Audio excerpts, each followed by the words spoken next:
Socks, हम हिंदुस्तानियों को सभी चीजों में मसाले चाहिए, चाहे वो बॉलीवुड मूवीज हो, चाहे पिंकी आंटी की गॉसिप्स। सब कुछ मसालेदार चाहिए। अगर हमें मसालों से इतना ही प्यार है, तो हमारे किचन में वही पुराने स्टाइल के मसाले हम क्यों इस्तेमाल करते हैं? अब बात करें ब्रांड्स की, तो गिने चुने ब्रांड्स हैं जो दिखते एक जैसा है। 40-50 साल से कोई इनोवेशन नहीं हुआ है। पहले खुला बिका करते थे, फिर डब्बे में आ गए। साक्स आज स्पाइस मार्केट जो है 80,000 करोड़ रुपए का है, बट इसमें 70% सेक्टर अनऑर्गेनाइज्ड है। इसीलिए सबसे ज्यादा मिलावट किसी भी फूड प्रोडक्ट में अगर होती है, वो मसालों में होती है। आपको शौक लगेगा जान के, मसालों में ईंट, केमिकल, भूसा, यहाँ तक गोबर तक मिलाया जाता है। क्या? ये जी न्यूज का रिसर्च रिपोर्ट था, एनी टाइम आप कहीं पे भी सर्च कर सकते हैं। लेकिन अब हम लेके आए हैं इसी इंडस्ट्री का चेहरा बदलने के लिए ज़ॉफ। साक्स, मैं हूं आकाश कुमार अग्रवाल। साक्स में हूँ आशीष अग्रवाल। हम आते हैं रायपुर छत्तीसगढ़ से। बेसिकली हम जॉफ के फाउंडर्स हैं। जॉफ one of the best infrastructure है सेंट्रल इंडिया में, with cool grinding technology. Unique G block packaging के साथ आता है, प्रॉपर लैब फैसिलिटी के साथ आता है, हर क्वालिटी प्रॉपर्ली मेंटेन की जाती है। अपने ब्रांड की वैल्यू बनाने के लिए फर्स्ट डे से हमने शिल्पा शेट्टी को ब्रांड एम्बेसडर ले रखा है, ताकि लोगों का ट्रस्ट और बिल्डअप। 2018 में ज़ॉफ की जर्नी शुरुआत हुई थी। आज हमारा प्रोडक्ट हमारे वेबसाइट के अलावा इंडिया के top leading e commerce platform Flipkart, Cred, Big Basket जैसे में अवेलेबल है। ऑफलाइन स्टोर्स की बात करें तो लगभग 10,000 स्टोर्स में हमारा प्रेजेंस है, और हम होरेका में भी तड़का लगाते हैं। हमने हमारा विजन रखा है कि आने वाले 5 साल में इंडिया के टॉप 5 स्पाइसेस प्लेयर में बनेंगे, और इसके अलावा नंबर 1 ऑनलाइन स्पाइसेस प्लेयर बनेंगे। तो सर, इसी विजन में हम आपको इनवाइट करते हैं हमारी कंपनी में इन्वेस्ट करने के लिए, और आपसे डिमांड करते हैं 1 crore for 0.5% equity of our company. 200 crore valuation. बहुत ही मसालेदार स्टार्ट किया आपने। बहुत मिर्ची लग गई आपकी वैल्यूएशन से। सर टर्नओवर सुन के मैं और थोड़ी लगे और मिर्ची लगेगी। अरे मजा आ गया। आप दोनों भाई हैं? Real brothers. लगते नहीं हो बिल्कुल शक्ल से तो। जेनेटिक फैक्टर होगा, पापा भी गया होगा, मम्मी पे मैं गया होगा। आपके बाल भी ऐसे ही थे क्या 2 साल पहले? नहीं, मेरे आगे से काफी थे, इनके कम है। देखा है मैंने पुराना आपका फोटो। देखा? I envy your life. Your life क्या बोला? लाइफ वाइफ सुनाई दिया क्या? दोनों बोल दो ना, दोनों। No, you must envy my wife because she's married to me. Oh my God. तो आकाश एंड आशीष, शार्क टैंक पे आपका स्वागत है। Thank you. तो रायपुर के बारे में कुछ बताइए। मैं कभी वहाँ, मतलब I have never been to Raipur. Raipur is basically steel hub. बड़े-बड़े स्टील प्लांट्स हैं वहाँ पे। हम भी स्टील प्लांट से आते हैं, हमारा बैकग्राउंड भी स्टील का है, बट जब ये बिजनेस चालू किया रायपुर में, सभी को लगता है कि ये बिल्कुल डिफरेंट काम कर रहे हैं, स्टील छोड़ के ये कैसे कर सकते हैं। बहुत बढ़िया। अच्छा, एक बात बताइए, मैं तो काफी कुकिंग करती हूँ, स्पेशली जब अमेरिका जाती हूँ। हर एक के लिए मेरे एक अलग पसंदीदा मसाला होता है।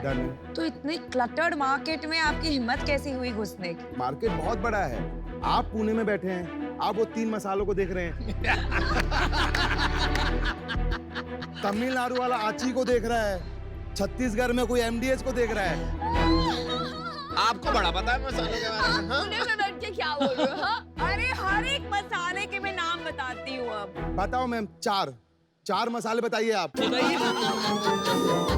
भाई साहब इधर आओ, क्या मजा आ गया सुन के। तुम तो कॉन्फिडेंस लेवल क्या हाई है। बताइए 4 मसालों के नाम। हे भगवान, बताइए 4 मसाले। बताओ। 4 का नाम लेते हैं आप, 4 लीजिए। 4 ज्यादा यूज नहीं किए होंगे अभी तक। हाँ बताइए।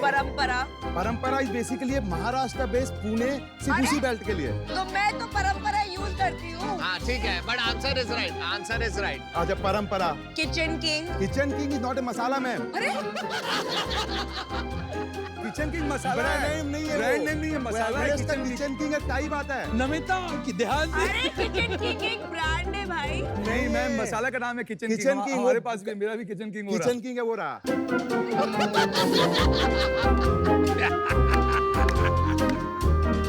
मैं बताता हूँ आपको 4। हाँ ज़ॉफ, हाँ। ज़ॉफ, जॉफ एंड ये हुआ सर बात। ये हुई ना बात। यस, ये बेस्ट है।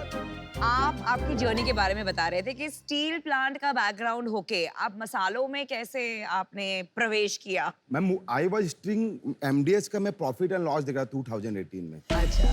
पता चला 900 करोड़ टर्नओवर में they are earning 400 crore net profit, क्योंकि इसका मार्केट बड़ा है, ग्रॉस मार्जिन हाई है और प्लेयर जो हैं ऑलरेडी सब रीजनल में बैठे हुए हैं। तो उसके बाद जब ये हमने स्टार्ट किया मतलब जर्नी मसाले का, तो वेरी फर्स्ट डे से जो एक अप्रोच रखा था जहां पर ये सारे ट्रेडिशनल प्लेयर बिल्कुल ध्यान नहीं देते हैं, वो ऑनलाइन सेलिंग का। उसके बाद जो हमारा बिजनेस बढ़ा है, हमने लगभग अगर 3 साल की बात करें तो ऑनलाइन में लगभग 400% का ग्रोथ किया। और लास्ट मंथ 4.5 करोड़ का माल ऑनलाइन बेचा है। लास्ट मंथ क्या? 4.5 करोड़ का माल ऑनलाइन और and offline? Offline offline 2.5 crore का। टोटल लास्ट मंथ का टर्नओवर हमारा 7 करोड़ का है। क्या बात है भाई, अमेजिंग। उम्र क्या है? सर 35 साल 36 साल। साल। वेरी गुड यार, मतलब solid amazing, amazing, good job guys. Thank you sir. बोलती बंद करा दी। अच्छा, लेकिन आपने ही बताया कि रीजनल प्लेयर ज्यादा है, तो आप पैन इंडिया पहुंच गए कि आप भी थोड़े रीजन्स में कॉन्सेंट्रेटेड है? मैम ऑनलाइन प्लेयर को चाहिए कोई हमको प्रॉम्प्ट डिलीवरी करे।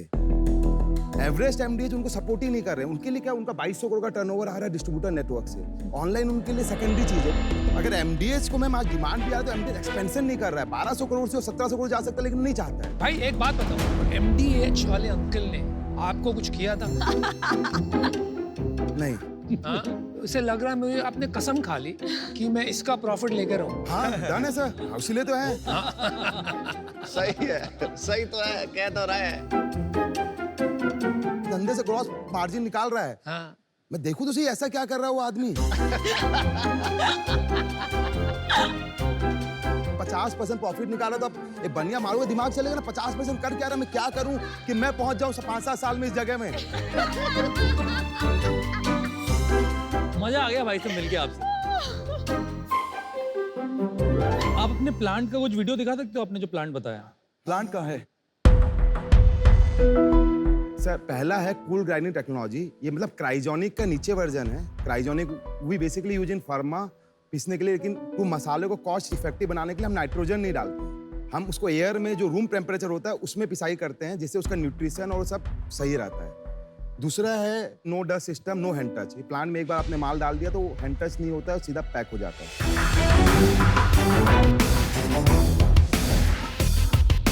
फिर 7 stage cleaning system, basically raw material है जो अनऑर्गेनाइज्ड प्लेयर लाते हैं, पीस देते हैं कोई भी माल को पकड़ के। लेकिन कोई भी चीज़ अगर धरती से निकलती है तो उसका डस्ट भी आता है, पत्थर भी आता है, भूसा भी, सब कुछ आता है।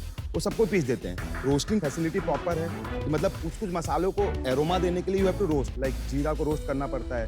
खुद का इन हाउस कोल्ड स्टोरेज है जहाँ सब रॉ मटेरियल आके स्टोर रहता है। बहुत बढ़िया प्लांट है। कितना बड़ा प्लांट है?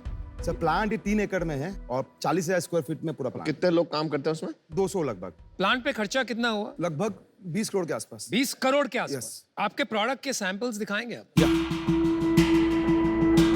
ये सर कोविड में लॉन्च किया था हमने। अच्छा, ये क्या है? हल्दा अमृत सर। हल्दा मतलब? हल्दा अच्छा, में मतलब हल्दी। कि- और दूसरा दिखाओ। स्मेल कर सकते हैं सर खोल के इसको।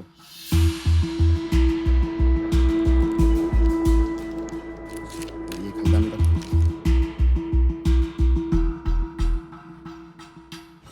अभी नॉर्मली प्राइस क्या होता है आपका? जो नॉर्मल है that's at par with Everest का जो मार्केट MRP का है। जो प्राइस है उसके साथ कंपैरिजन। हाउसी के साथ ही, क्योंकि ही इज द लीडर तो उसके आसपास ही हमारा प्राइस है। ठीक है, टोटल आपने बिजनेस में अपने पैसे कितने लगाए हैं? हमारा करीब इसमें 30 करोड़ रुपए लग चुका है। 20 करोड़ के आसपास का टर्म लोन है एंड वर्किंग कैपिटल है 8 करोड़ का हमारे पास, तो आपने 60 लाख का इक्विटी करा है। जिसमें 12.5 करोड़ इक्विटी है और लगभग 17-17.5 करोड़ अनसिक्योर्ड लोन है। हमारा ही पैसा, सारा पैसा पापा ने ही दिया। तो टोटल कैपिटल एम्प्लॉयड आपका 60 करोड़ 60 का है। करोड़। लगभग पिछले महीने आपने कितना प्रॉफिट कमाया? हमारा प्रॉफिट होगा 70-80 लाख के आसपास। और इस साल का क्या प्रॉफिटेबिलिटी चार्ट? इस साल भी लगभग हम 5 करोड़ के आसपास ही हमारा प्रॉफिट जाएगा, 5 से 6 करोड़ के आसपास। देखिए आप दोनों भाई कंपनी साथ में चलाते हैं, क्या क्या संभालते हैं? सर मैं देखता हूँ ऑनलाइन सेल्स और फाइनेंस, ये देखते हैं ऑफलाइन सेल्स और प्लांट का पूरा ऑपरेशंस लेके लॉजिस्टिक तक, और मार्केटिंग हम दोनों साथ में मिलकर देखते हैं। और सीईओ कौन है? सीईओ का प्लान है, फिलहाल सीईओ नहीं है। किसी भी कंपनी में जब एक इन्वेस्टर आते हैं तो there is has to be a point person जो उनके सब सवाल आंसर करेंगे। आपकी करंट कंपनी में एक सीईओ क्यों नहीं है, ये आंसर कीजिए। अभी तक मैम सोचे नहीं कि सीईओ को रखना है। अरे कैसे सोचा नहीं, इन्वेस्टर आएगा तो किससे बातें करेगा? नहीं, उसके बाद सी अभी जो करेंटली हम यहाँ तक लेके गए हैं, हमने अपने हिसाब से जो हम कर सकते थे वो हमने किया, एक लेवल तक पहुंचाया। मुझे लगता है ये सब सारी वाहियात बातें, मुद्दे की बात पे आते हैं। आप सिर्फ मार्केटिंग के लिए आए हो और किसी के लिए नहीं आए हो। दो सर, मैं बताता हूँ क्यों। अभी ठीक करते हैं ना, हिसाब पूरा ठीक करते हैं, ठीक है? आपके पास 50 करोड़ का लोन है। 50 को नहीं, 27 करोड़ है। बैंक का 27, 30 करोड़ का आपका खुद का है, 50 हो गया ना? पापा का पैसा लगा हुआ है ना? हाँ। आपका प्रॉफिट हर साल का 5 करोड़ है, आप 200 करोड़ मांगने आ रहे हो। अगर 50 करोड़ में भी लगाता हूँ तो मेरी इक्विटी कब फ्री होती है? जब 10 साल के बाद आपका लोन खत्म होता है। मेरी बारी तो लास्ट आएगी लोन उतरने के बाद, तो मेरे पैसे बनेंगे कैसे भाई? आप आए ही नहीं हो इन्वेस्टमेंट के लिए, आप सिर्फ मार्केटिंग के लिए आए। मैं एक्सपर्टीज के लिए आया हूं। अगर हमको मार्केटिंग के लिए आया था, पैसा वीसी से भी आ सकता था, बैंक से भी हम लेके आ जाते। बॉस आप नहीं समझ रहे हो, आपका डेट और इक्विटी रेशियो बराबर नहीं है। आपका डेट जब तक उतरेगा नहीं, मेरी इक्विटी की बारी नहीं आएगी। आपका सिर्फ आपका इक्विटी लगा हुआ है। Debt to equity ratio, debt का अर्थ होता है लोन जो कंपनी ने लिया है, इक्विटी यानी कि फाउंडर्स ने कितना पैसा कंपनी में डाला है। इसके रेशियो को डेट टू इक्विटी रेशियो कहते हैं। सारे बैंक इस रेशियो को देखकर ही आगे लोन देते हैं। सर आप आज 60 करोड़ की सोच रहे हो, हाँ। 2 साल बाद 200 करोड़ का धंधा कर रहे होंगे। कैसे करो? आप 100 से 1000 करोड़ पहुंचाए हैं। अमन भी जानता है, आप भी जानते हैं और सब जानते हैं। बस 100 करोड़ पहुंचना टफ होता है, उसके बाद सही गाइडलाइन, सही मार्केटिंग की जाए। 100 से 500 करोड़ पहुंचना टफ नहीं होता और फिर 500 से 900 करोड़ पहुंचना टफ नहीं होता। धंधा आपको चलाना है, स्ट्रैटेजी आप बताओ। हमारा नहीं आया बढ़ेगा धंधा। सर अपना सिंपल स्ट्रेटेजी है, जाइंट्स के ऊपर राइड करना है। फ्लिपकार्ट ने सबसे बड़ा लिस्टिंग किया 2020 में। आज 5 लाख से चालू हुआ जर्नी 2 करोड़ पहुंच चुका है। They have given me the projection of 5 CR in next 3 years. Crate से 1 साल पहले big 5 crore in 3 years, right? 5 साल का मंथली टर्नओवर सर। चलिए आपको मैं ऑफर करता हूं, कंडीशनल ऑफर 1 करोड़ 2%। लेकिन मेरा कंडीशन ये है, आपका जो 18 करोड़ जो लोन है वो कन्वर्ट होगा इक्विटी में, तभी ये ऑफर स्टैंड होता है। अगर वो कन्वर्ट नहीं होता है, अगर उस पे आपने 1 दिन भी ब्याज दिया तो मैं मेरे पैसे ले जाऊंगा वापस। तो दैट्स माय ऑफर।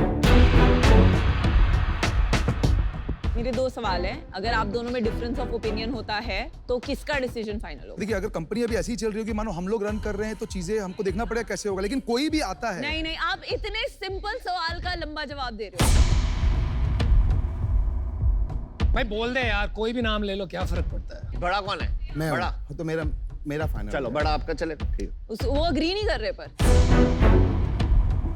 दूसरा सवाल ये है, आप मार्केट में फंड रेजिंग का ट्राई कर रहे हो? कितना बड़ा राउंड रेज करना चाहते हो? Good question. 100 करोड़ के बाद।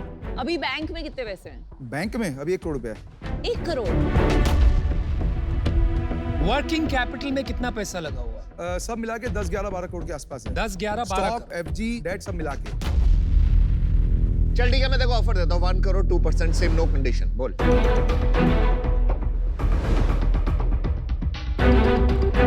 मैं आपको ऑफर देती हूँ 50 लाख 0.75%, तो इनसे बेटर वैल्यूएशन, और 50 लाख डेट।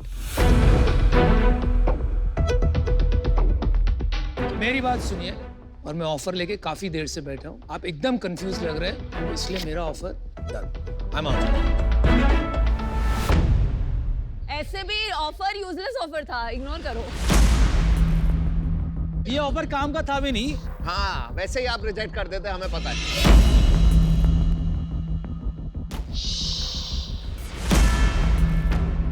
मेरा डिसीजन है कि मैं आउट हूँ, और मैं आपको प्राइमरी रीजन बताती हूँ। फॉर मी ये बहुत बहुत बहुत इंपॉर्टेंट है, ये सीईओ का डिस्कशन। मैं कब से देख रही हूँ आप इतना ओवरलैप कर रहे हो और इतना मतलब कंफ्यूजन हो रहा है। For this reason I am out. आपके फादर का क्या काम है, कितना बड़ा काम है? इंटीग्रेटेड स्टील प्लांट है, मतलब power plant, sponge iron, furnace. कितना प्रॉफिट बनाते होंगे आप वहाँ पर? Sir 30 crore last year. 30 crore का। तो आप काफी वेल टू डू फैमिली से आते हैं। That's a partnership firm also. 2 partners भी हमारे साथ हैं उस बिजनेस में। फादर ने क्यों नहीं बोला कि आप उनके बिजनेस को ज्वाइन करो, या आपने उनको मना कैसे किया? पापा ने पहले से ही देखा स्टील हमको किक नहीं देता। स्टील एक रीजनल बिजनेस तक सीमित है। गवर्नमेंट डिसीजंस पे गवर्नमेंट पॉलिसी आया, डिसीजन चेंज। आपको ना डिसीजन लेना पड़ेगा। लेते हैं अमन, इतना जल्दी मत बचाओ। बात तो करने नहीं दिया आपने मेरे को, आप ही बोलते रहे। आप समझ ही नहीं पाते बिजनेसेस, हम क्या करें? वैल्यूएशन तो आप गलत देते हो हमेशा। तो सीधी सीधी बात करते हैं, आप लोग का मेरे को बहुत ही अच्छा लगा केमिस्ट्री, और काफ़ी पैशन लगा। डिसीजन मेकिंग के लिए एक सीईओ बनाना पड़ेगा आपको, बहुत क्रिटिकल है। जरूरत नहीं। अमन ने आपको सबने जो दिया है उससे बेटर ऑफर है मेरा। 1 करोड़ रुपए डालूंगा जो आपको चाहिए, 1.5% चाहिए मेरे। 1 CR for 1.5%।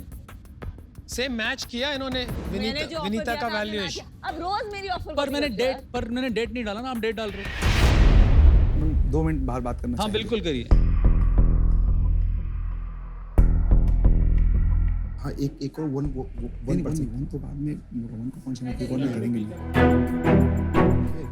एक पॉइंट सेंट्री बोलते हैं। 1% बोलिए। बोलिए, डिसीजन दीजिए आप। इसको से थोड़ा सा ठीक करते हैं ऑफर को, मतलब बताओ। तो उसको 1 करोड़ 0.75% में सर, मेरा ऑफर सभी के लिए, सभी साक्स के लिए तो है, आप मतलब- इधर क्यों नहीं देखना चाह रहे हैं, मेरे और विनीता की तरफ? आप वहीं क्यों देखे जा रहे हैं आप? वो बहुत अटेंशन सीकिंग है ना, तो इसलिए यार 1 करोड़ 0.75 मेरे लिए तो थोड़ा कम हो जाएगा। वैल्यूएशन पे ज्यादा अब वो थोड़ा बहुत आप हम तीनों मिलके शायद सोच सकते हैं, पर आई थिंक 1 करोड़ 1% से कम तो नहीं, नहीं। तीनों मिलके नहीं करे, 0.25% का फायदा क्या लेने का? मैं आपको लास्ट ऑफर देता हूँ, ठीक है? अगर आपको नहीं लेना होगा मना कर देना, वरना मैं मना करूँगा। 1 करोड़ 1.25% फाइनल ऑफर, यस और no? Deal done sir. Yes.